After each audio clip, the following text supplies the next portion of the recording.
Dikenal sebagai gelandang berkualitas, Bruno Fernandes memiliki cita-cita bergabung ke klub impiannya, yakni Manchester United. Dia mencuri perhatian saat masih berseragam Sporting Lisbon dengan catatan 63 gol dari 137 pertandingan. Pemain Portugal ini langsung menjelma jadi pujaan warga Old Trafford di musim perdananya. Namun namanya sempat meredup sejak Manchester United mendatangkan Cristiano Ronaldo di musim lalu. Sejumlah rentetan tragedi pernah dialami oleh Bruno dan Ronaldo. Kini kepergian Ronaldo dari Old Trafford membuat Bruno menjadi pemain yang paling diandalkan di era Erik ten Hag. Juru taktik Belanda ini bahkan mempercayakannya sebagai kapten menggantikan Harry Maguire. Bagaimanakah bisa Bruno Fernandes menemukan performa terbaiknya lagi?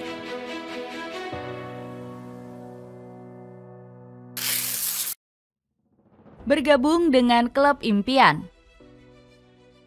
Pamor Bruno Fernandes mulai tersorot sejak Sporting Lisbon mendatangkannya dari Sampdoria pada 2017 lalu. Pemain kelahiran Maya itu menggila di 3 musim terakhirnya bersama Verde Brancos. Berposisi sebagai gelandang serang, dia mampu mencetak 63 gol dan 50 assist dari 137 pertandingan di seluruh kompetisi. Musim terbaik Bruno bersama Verde Brancos terjadi di musim 2018-2019.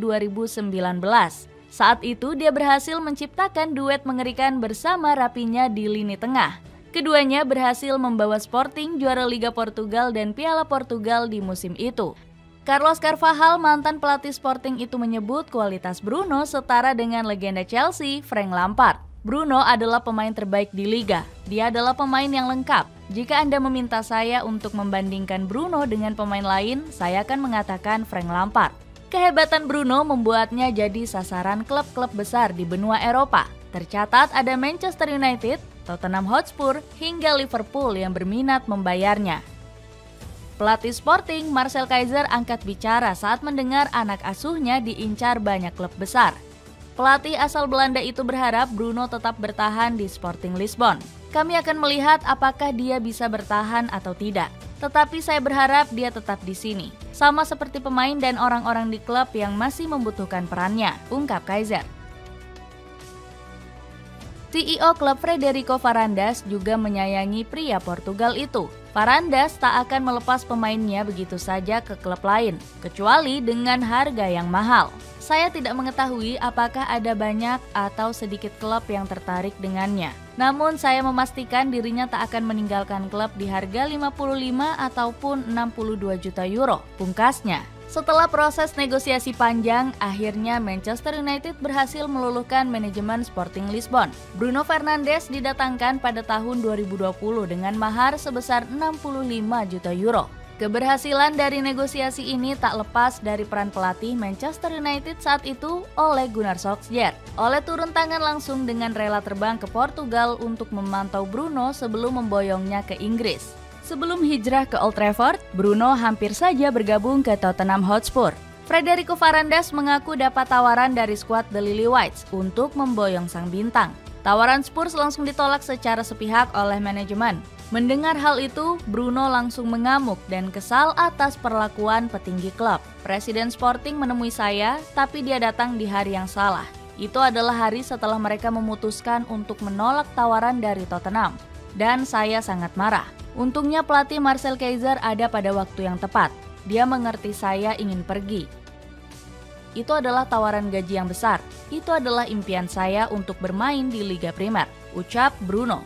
Mimpinya bermain di Premier League pun akhirnya terwujud bersama Manchester United. Ole Gunnar Solskjaer memberikan alasan mengapa timnya rela bertaruh besar untuk merekrut Bruno Fernandes. Bruno merupakan sosok yang tepat untuk mengisi lini tengah. Aku suka pemain yang suka mengomel saat pertandingan. Dia selalu bisa membaca situasi. Ketika ada masalah, dia selalu menyampaikannya. Aku suka dia, ungkap Ole. Menjadi pujaan publik Old Trafford. 2 Februari 2020 jadi tanggal spesial bagi Bruno Fernandes. Sebab hari itulah yang mengawali langkahnya bersama Setan Merah. Bruno langsung diturunkan sejak menit awal dalam pertandingan kontra Wolverhampton Wanderers. Ex Udinese ini tampil memukau dan mulai mencuri perhatian para penggemar. Untuk membuatnya semangat, para fans menyambutnya dengan mengelulukan namanya sejak awal kick-off.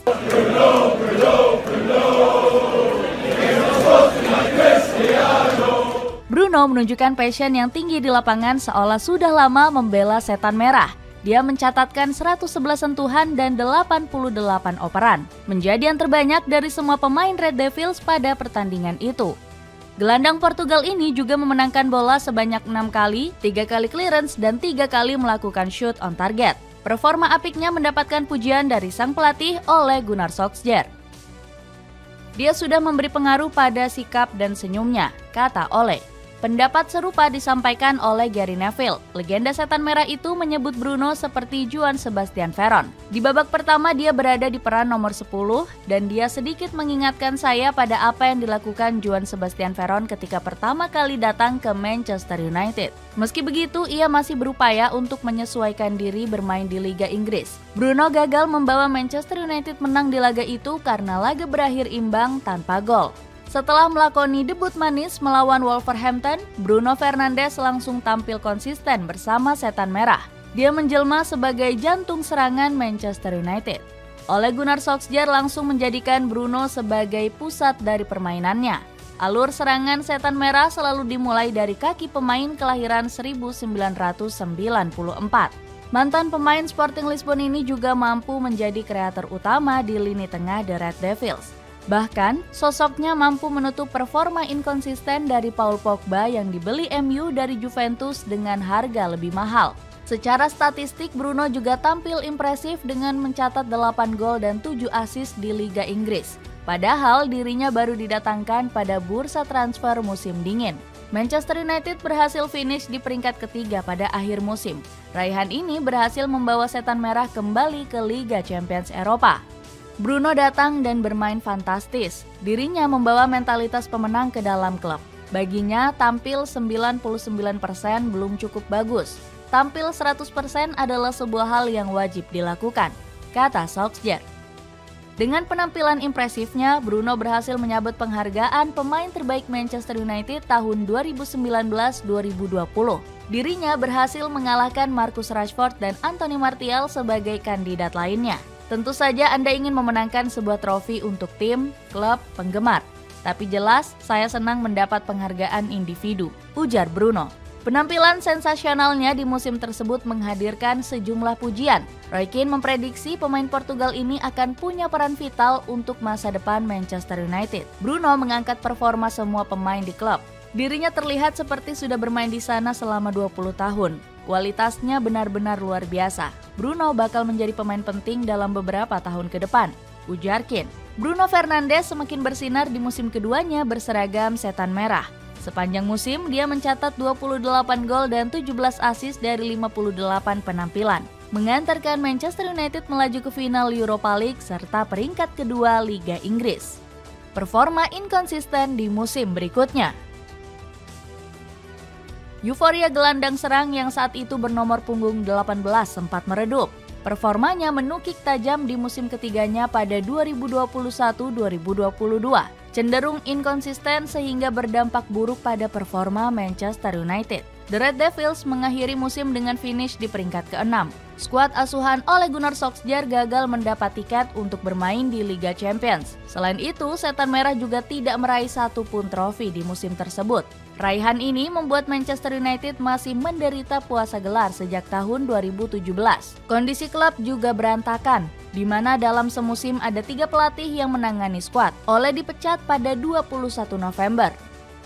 Digantikan Michael Carrick sebagai pelatih interim selama 11 hari, sebelum menunjuk Ralf Rangnick pada 3 Desember hingga musim selesai. Secara statistik, Bruno hanya mencetak 10 gol dan 14 assist di musim tersebut. Kontribusi yang jauh menurun dibanding musim sebelumnya. Alhasil, pemain asal Portugal ini dituduh sebagai biang kerok utama dari hancurnya The Red Devils. Performanya di lapangan menjadi sasaran kritik dari para pundit. Salah satunya dilontarkan dari Darren Bent, pundit dari Talksport. Bruno selalu terlihat frustasi di lapangan. Dirinya terlalu banyak mengomel. Jika aku menjadi rekan setimnya, aku akan mengatakan padanya, "Kenapa Anda mengomel pada saya? Saya hanya berlari untuk mengejar bola yang lepas dari penguasaanmu," tegas Bent. Permainan Bruno memang sering dikritik karena umpan-umpannya yang kurang akurat.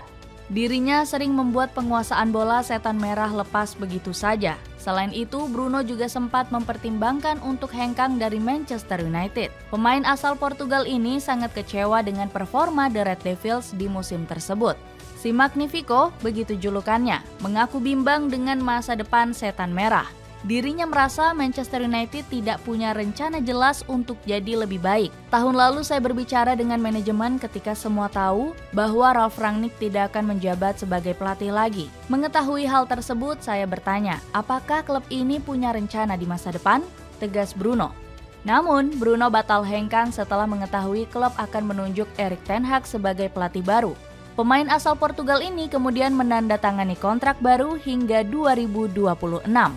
Penurunan performa Bruno Fernandes menimbulkan asumsi liar di tengah para pendukung setan merah. Dalang dibalik ini semua adalah dengan datangnya Cristiano Ronaldo. Mega bintang asal Portugal ini menjadi pusat perhatian semenjak kedatangannya. Bruno bahkan mengalah sebagai pemain setan merah terbaik nomor 2. Dia bahkan merelakan dirinya tidak menjadi sorotan dan pusat perhatian media. Selain itu, peran Bruno sebagai pengendali permainan setan merah juga harus berkurang. Pusat permainan The Red Devils bergeser ke arah Ronaldo demi melayani sang mega bintang. Legenda Arsenal yakni Sol Campbell menganggap Bruno mungkin saja tampil buruk karena Ronaldo. Sangatlah sulit menyalahkan pemain seperti Ronaldo, khususnya ketika musim lalu dia berulang kali menyelamatkan Manchester United. Namun terkadang Manchester United tampil kurang baik saat Ronaldo bermain. Sebaliknya, mereka tampil lebih baik saat Ronaldo absen, tegas Campbell. Komentar Campbell ini seolah mendukung asumsi bahwa Bruno memang tampil melempem sejak kehadiran Ronaldo. Tanggapan serupa juga dilontarkan oleh Andy Cole. Kondisi saat ini terlihat lucu. Ronaldo kembali dan sepertinya permainan Bruno berubah total. Saya melihatnya musim ini, sejak kedatangan Ronaldo, Bruno bukan pemain yang sama seperti musim lalu, ujar mantan striker Manchester United ini. Sementara Paul Parker justru memberikan komentar yang lebih tajam. Mantan pemain Manchester United era 90-an ini berani menuduh Ronaldo telah membuat sinar Bruno meredup. Pemain utama di Manchester United bagi saya adalah Bruno Fernandes. Saya rasa dia meredup sejak Ronaldo datang, dan itu mempengaruhinya. Bruno biasanya berani mengambil keputusan sendiri. Namun, sejak ada Ronaldo, dirinya jadi lebih ragu-ragu mengkreasikan peluang. Bola panas isu perselisihan antara Bruno dan Ronaldo berlanjut hingga ke timnas Portugal. Sempat beredar video yang memperlihatkan hubungan keduanya kurang harmonis. Video tersebut beredar saat jeda internasional pada November 2022. Bruno terlihat canggung berbicara dengan Ronaldo di ruang ganti skuad Selecao das Cuinas. Saat itu Ronaldo ingin mengajak Bruno berjabat tangan. Namun pemain berjuluk Magnifico ini justru bersikap dingin. Dirinya kemudian beralih pergi meninggalkan Ronaldo. Sebelumnya, sang mega bintang juga membuat kontroversi dengan wawancara bersama Piers Morgan. Ronaldo mengungkapkan segala keluh kesahnya selama membela setan merah, termasuk mengatakan jika Erik ten Hag tidak menghormati statusnya sebagai mega bintang. Wawancara kontroversial ini disebut membuat hubungan Bruno dan Ronaldo semakin retak. Bruno Fernandes merupakan sosok yang dikenal suka ngomel di dalam lapangan hijau. Pemain asal Portugal ini akan merasa kecewa apabila situasi tak terjadi seperti keinginannya. Kemarahan Bruno bisa terlihat apabila dia sedang berbicara keras kepada rekan satu tim. Selain itu, ia juga terkadang mengindikasikan kemarahannya dengan bahasa tubuh seperti mengangkat kedua tangannya. Kebiasaan buruk Bruno ini sempat terlihat pada saat Manchester United dibantai Liverpool 7-0 musim lalu. Ex-Udinese ini sering terlihat berbicara atau bergumam pada dirinya sendiri. Sikap buruk Bruno mendapatkan kritik dari mantan pemain Arsenal, Martin Keown. Ia harus berhenti menunjukkan sikap seperti itu di atas lapangan. Itu sangat merugikan tim, ujar Keown. Mengetahui hal itu, Bruno juga banyak diberikan saran agar lebih baik di atas lapangan. Bruno Fernandes salah satu pemain United dengan bahasa tubuh yang buruk. Dia pemain yang fantastis, sangat luar biasa sejak dia datang ke klub, ujar Alan Hutton yang merupakan mantan pemain Aston Villa. Fernandes mengangkat tangannya ke udara, menyalahkan orang lain. Ini skuad dengan banyak pemain muda. Ada banyak kabar miring, itu tidak baik. Saya mendengar tentang hal-hal di balik layar dan bahwa ruang ganti tidak bahagia. Sebagai orang luar, yang paling menonjol adalah bahasa tubuh pemain, ucap Alan dilansir dari Mirror. Kembalinya magis Bruno Fernandes. Bruno Fernandes perlahan mulai bangkit saat Erik ten Hag mengisi kursi kepelatihan pada tahun 2022. Pelatih asal Belanda itu menggantikan Ralf Rangnick yang gagal memenuhi ekspektasi klub. Di bawah asuhan ten Hag, perlahan statistik gol dan assist Bruno mengalami perkembangan pesat. Terbukti di musim lalu dia berhasil mencetak 14 gol dan 15 assist dari 59 penampilan. Selain itu, Bruno juga menjadi pemain paling kreatif di Premier League. Dia berhasil menciptakan 119 peluang dan berhasil mengalahkan catatan Kieran Trippier dan Kevin De Bruyne. Bruno memberikan sanjungannya kepada Erik ten Hag karena dia telah membantunya selama ini. Dia menyebut ten Hag sebagai sosok pelatih yang sangat ambisius. Sejak awal musim dia banyak menuntut, dia selalu ingin menang. Dia ingin berada di posisi untuk memenangkan segalanya. Jadi itu yang membuat Anda selalu sadar bahwa Anda harus berada di level terbaik untuk bermain dengannya, untuk menjadi bagian klub. Erik ten Hag juga memberikan pujiannya kepada Bruno. Dia sangat penting bagi tim dalam pendekatan taktis dan transisi kami. Dia hebat, dia bisa menyamai dan mengatasi standar beban yang sangat tinggi dan bisa memainkan banyak game. Dia adalah contoh yang bagus untuk semua orang di skuad.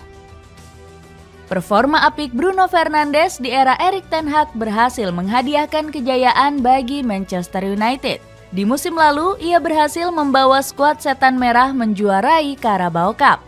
Capaian ini diraih setelah skuad asuhan Erik ten Hag mengalahkan Newcastle United dengan skor 2-0. Gol The Red Devils datang dari kaki Casemiro dan Marcus Rashford. Sebenarnya di menit akhir laga, Setan Merah memiliki peluang menambah gol dari inisiasi Bruno Fernandes.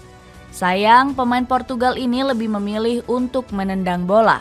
Padahal saat itu ia bisa saja memberikan umpan kepada Jadon Sancho atau Scott McTominay yang memiliki peluang lebih besar untuk melesakkan gol. Keegoisan Bruno sempat mendapatkan teguran dari rekan setimnya yakni Casemiro. Terlihat ex-Real Madrid itu seperti kecewa dengan keputusan Bruno. Pertengkaran tersebut mendapatkan komentar dari Roy Keane. Legenda Manchester United ini mengaku senang karena ada yang peduli dengan tim seperti Casemiro. Apakah mereka bertengkar di sana? Saya suka itu. Saya suka apapun yang mereka ributkan, itu artinya mereka peduli dengan tim, kata Keane. Gelar juara yang diraih merupakan gelar pertama sejak terakhir kali pada 2017 yang lalu. Saat itu Setan Merah meraih gelar juara Europa League di era Jose Mourinho. Keberhasilan ini membuat Bruno senang dan berharap akan lebih banyak trofi yang datang ke Old Trafford. Saya sangat puas saat ini karena saya mendapatkan trofi ini. Tetapi saya ingin lebih banyak lagi, tambah Bruno. Ini adalah trofi pertama kami musim ini. Tetapi kami butuh dan ingin lebih banyak trofi. Gelar ini belum cukup untuk klub. Lanjutnya, Bruno Fernandes dikenal sebagai pemain yang memiliki daya tahan tubuh yang baik sebagai pesepak bola. Sejak bergabung pada 2020 lalu, ia sudah bermain sebanyak 187 laga. Satu-satunya pertandingan yang dilewatkan oleh Bruno karena cedera pada musim 2021-2022. Saat itu ia absen saat berhadapan dengan Tottenham Hotspur pada pekan 29 Premier League. Itu pun Bruno tak mengalami cedera parah, melainkan hanya sakit demam biasa. Sebenarnya Bruno sempat mengalami masalah pada kakinya di laga semifinal Piala FA menghadapi Brighton musim lalu. Namun cedera tersebut tak terlalu parah sehingga sang pemain langsung kembali ke skuad utama. Meski alami cedera, Bruno mengaku akan siap membela tim kapanpun ia dibutuhkan. Saya mengalami cedera di semifinal Piala FA yang masih sedikit sakit, tetapi saya bisa bermain. Saya masih bisa membantu tim dan ketika manajer membutuhkan saya akan bersedia untuk membantu tim, ujarnya.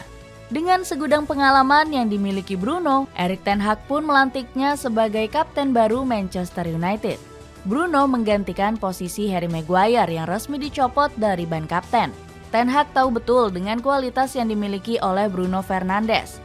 Pelatih berkepala pelontos ini menilai jika keputusannya menunjuk Bruno adalah sebuah keputusan yang tepat. Dia, Bruno Fernandes, selalu ingin menjadi pesepak bola yang lebih baik, ucap Ten Hag kepada MU TV.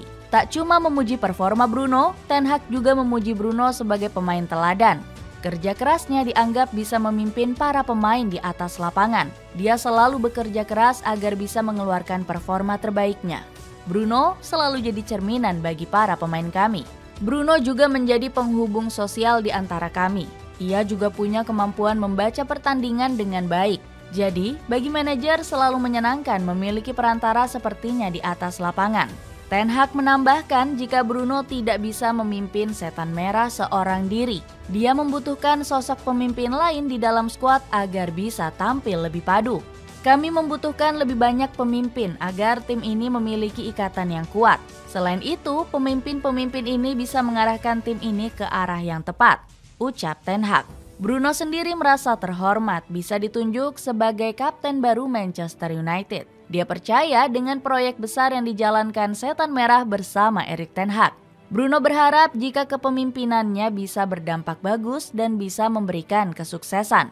Dengan proses yang sangat rumit, apakah Bruno Fernandes bisa mengemban beban beratnya sebagai kapten baru Manchester United?